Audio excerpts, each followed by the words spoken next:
ব্যারাকপুর লোকসভার প্রেক্ষাপট আপনি যদি ভালো করে লক্ষ্য করেন, সেখানে মনে হচ্ছে যেন মহাভারতের দুটো চরিত্র লড়াই করছে, একজন অর্জুন, একজন পার্থ। কিন্তু অর্জুন পার্থ আসলে লড়াই করেছিল, দ্রৌপদীর বস্ত্রহরণ হয়েছিল তার বিরুদ্ধে, কৌরবদের বিরুদ্ধে, অন্যায়ের বিরুদ্ধে। কিন্তু আমরা কি দেখেছি, এই অর্জুন সিং আর এই পার্থ ভৌমিক এরা দুজনেই কিন্তু অন্যায়ের পক্ষে লড়াই করেছেন।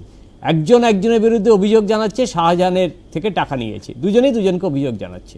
এবার আপনি দেখুন, এখানে দেবদূত ঘোষ সিনেমার লোক, তার বিরুদ্ধে কোনো রকম অভিযোগ নেই।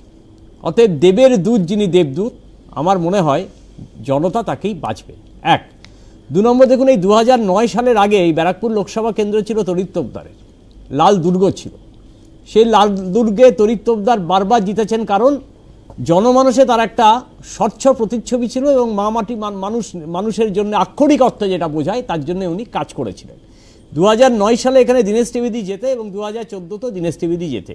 2019 সালে এই অর্জুন সিং যখন টিকিট না পায় আবার বিজেপিতে চলে যান, আবার বিজেপিতে চলে গিয়ে আবার তৃণমূলে জয়েন করেন, এবার আবার বিজেপিতে গেছেন, এখান থেকে আবার তৃণমূলে যাবেন কিনা এখনও ঠিক নেই। যাই জন্য প্রীতম দত্ত খুব সাবধানী মন্তব্য করলেন, কারণ প্রীতম দত্ত জানেন না, অর্জুন সিংয়ের বেশি প্রশংসা করে দিলে অর্জুন সিং যদি তৃণমূলে চলে যায় তখন প্রীতম দত্তকে আবার তাকে গালি দিতে হবে। এবং রাজু ঘোষের ক্ষেত্রে একই থিওরি দেখা যাচ্ছে।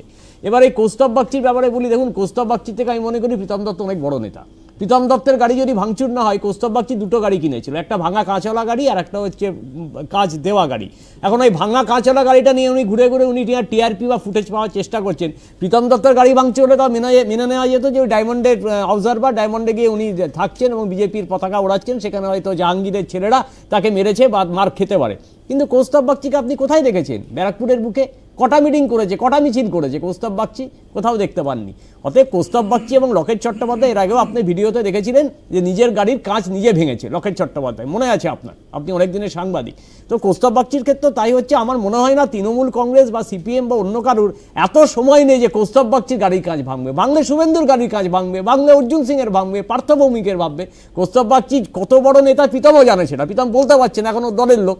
অতএব আমার মনে হচ্ছে এই ধরনের একটা বাইনারি ক্রিয়েট করা হচ্ছে, যাতে দেখা যাচ্ছে লড়াইটা শুধুমাত্র তৃণমূল বিজেপি লড়াই করছে। আসলে তৃণমূল বিজেপি লড়াই করছে না, লড়াই করছে মানুষ তৃণমূল এবং বিজেপির বিরুদ্ধে দেবদূত ঘোষকে সঙ্গে নিয়ে।